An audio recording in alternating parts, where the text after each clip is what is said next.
से कि वो दोगला पॉलिसी, दो तरफा पॉलिसी ना अपनाए। या तो नामंजूर एमटीआई लिखे और उसको नामंजूर करें, या उसके अंदर अमेंडमेंट्स अगर चाहते हैं तो फिर अमेंडमेंट्स करवाएं, फिर ये नामंजूर के बैनर ना लगाएं।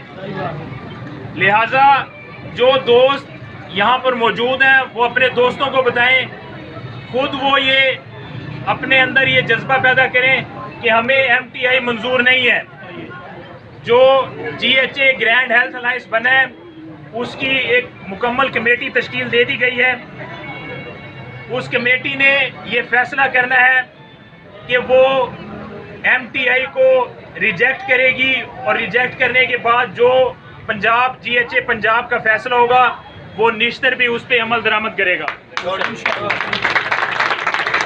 ग्रैंड हेल्थ अलायंस में तमाम जमातें शामिल हैं, मां सिवाय निश्तर हॉस्पिटल मुल्तान।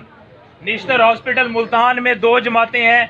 हम आज भी पीएमए को दावत देते हैं कि वो आए, जीएचए का हिस्सा बने, लीड करें।